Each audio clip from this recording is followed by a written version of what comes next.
asked the Scottish Government whether it will provide an update on the anticipated delivery date of the ferries under construction at Ferguson Marine, in light of recent reports that the number of faults in the two vessels has risen. Cabinet Secretary Kate Forbes. Well, the letter sent from Ferguson's to the Net Zero Energy and Transport Committee at the end of March sets out the new timetable and costs for the vessels following the legacy cabling issue. Critically, that new schedule has been developed in partnership with CMAL, and CMAL have endorsed that timetable.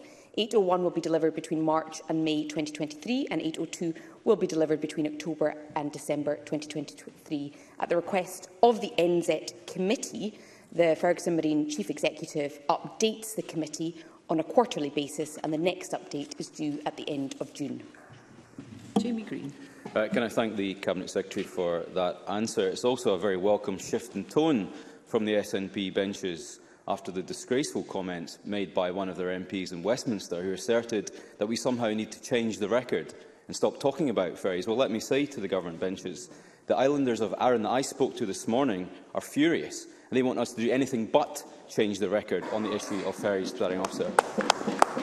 And sadly, what I didn't hear in the answer, other than repetition of what we heard months ago, was not an answer to the question about this increased level of faults in the vessels. I want a cast-iron guarantee, so do our islanders, that vessel 801 will be in service by this time next year, and vessel 802 will be in service by the autumn of next year. Presiding Officer, we all wish the new Chief Executive at Ferguson the very best of luck in delivering these vessels, but our islanders want to know if their vessels will actually be in service. Let me ask the Cabinet Secretary, on a confidence level of 1 to 10, how confident is she that the Glen Sannox will be sailing passengers to Brodick by this time next year, and in the spirit of taking responsibility, will she put her job on the line if it doesn't? Well, I'd remind the member that I represent a community that is set to benefit from one of these vessels, and I was in Skye as recently as Friday speaking to them, so he's not the only one that represents island communities. In terms of the faults that he's identified, I wonder if I could specifically address that. A senior member of the CMAL team has quite recently been seconded into the Ferguson Marine senior management, and CMAL's owners' observation reports, which is what I think he's referring to, are now treating as the snagging and defect list, and that's typical of any large construction or shipbuilding project. The list of OORs was 237 in March as engagement, and the relationship between CMAL and FMPG improved, and between the respective teams. Good progress is being made in clearing those issues. So the list of OORs was assessed, and 119 are assessed as Category 1. The rest are assessed as minor snagging. Within 119, there are engineering solutions for 83, leaving 36 that are still being worked on. Solutions are expected progressively without delays or impacts on the programme. That work, Presiding Officer, briefly, is being led by the FMPG Compliance Director, and until recently, he was also employed by Lloyd's Register of Shipping, the classification society that surveys both Glen Sannox and 802. The CEO is a naval architect and a classification surveyor by background. He's also personally engaged in the process, particularly with issues relating to stability and safety. So solving all these issues is critically important. It's part of the programme, and I think we've got the best people on the ground to do that. Jamie Greene. Well, we do have good people, but what we don't have is an answer. No cast-iron guarantee, and once again, no one in the SNP is willing to take full responsibility for the delivery of this project or the delivery of those vessels. Of course, this stems back to the miraculous missing email, which the First Minister gleefully attributes all the blame on this to Derek Mackay, an email which magically appeared in the opening minutes of an opposition debate. But that email still does not answer key questions in the eyes of Audit Scotland. Why did the contract pass 2 rounds of due diligence, contrary to legal advice? Why was 80% of the agreed price for the ships paid when the progress on the build of the ships was anything but that? And did the First Minister herself give the go-ahead for the contract to be awarded to her friend Mr McCall? There clearly remains a very real risk that these ferries will not be delivered more than 5 years after their due date, and the cost is now spiralling to more than £250 million of taxpayers' money. The Cabinet Secretary can't answer those questions that Audit Scotland want answers to. Will she answer these two from me? Will the Government today commit to the Deputy First Minister making a full statement to this Parliament on his role in all of this? And secondly, will the government agree to a full public inquiry into their handling of this shambles?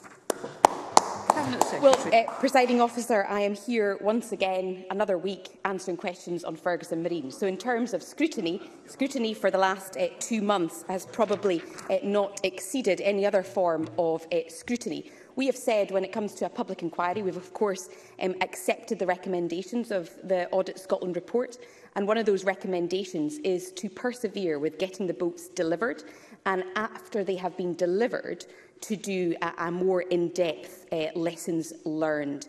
Obviously, the Audit Scotland report comes after the cross-party inquiry led by the REC committee, and so there has been a comprehensive overview of the situation already, with more than 200 documents having been published.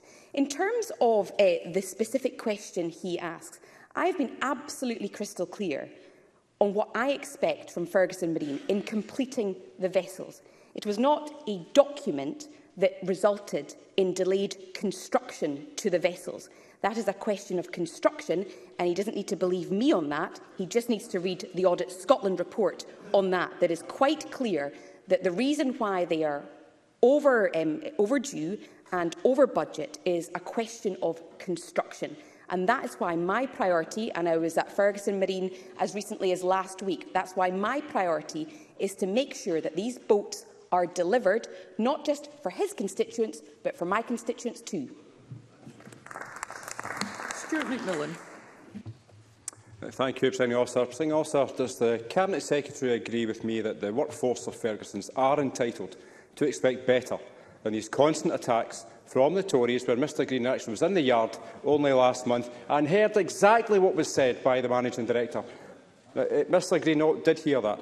But certainly, Presiding Officer, the constant attacks from the Tories and also Labour on their treatment, in the words of the GMB, and as I quote, as a political football. Cabinet Secretary.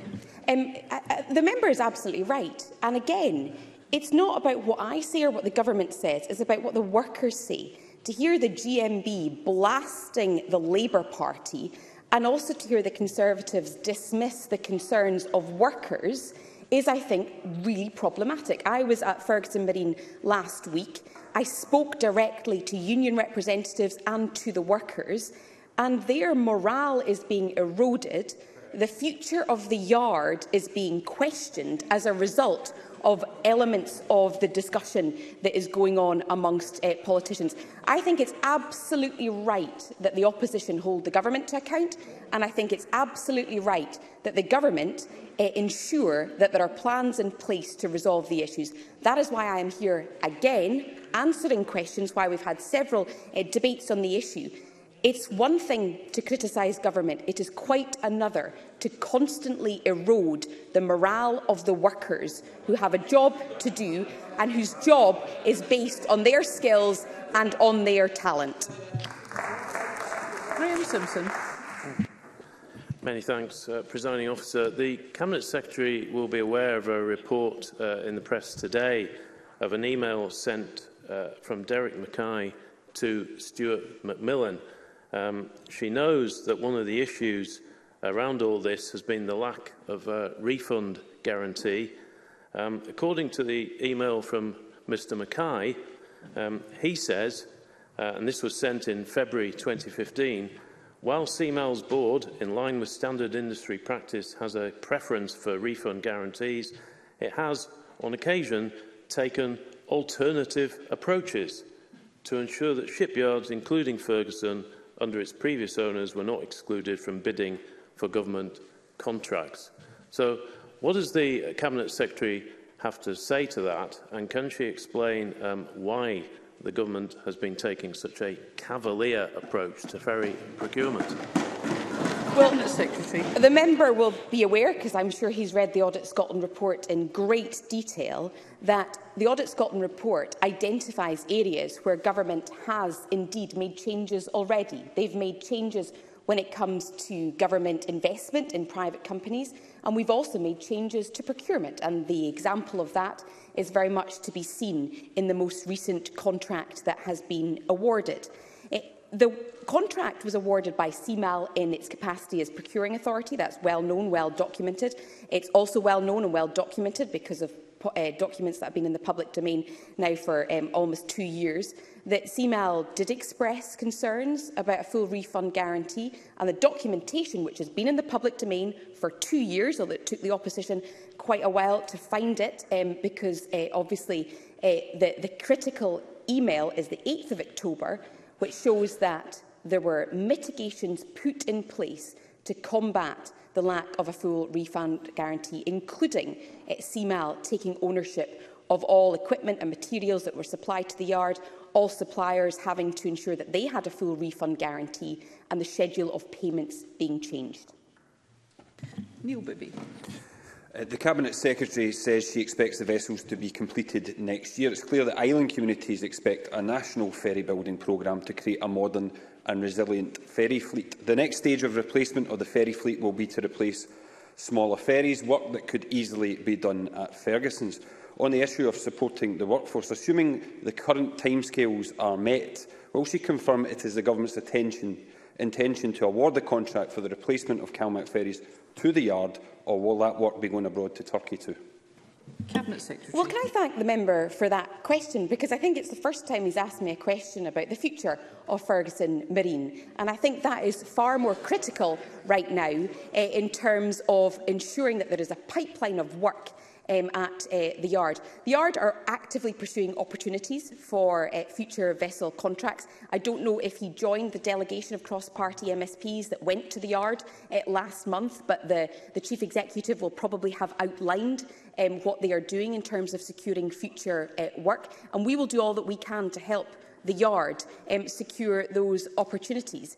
He's right in identifying that there's a £580 million ferry investment programme that is underway right now, and that will include the small vessels replacement programme. So these conversations are actively ongoing, and I think this is the kind of territory we should be on if we want to boost the morale of the workers. Thank you. That concludes topical questions. I'll allow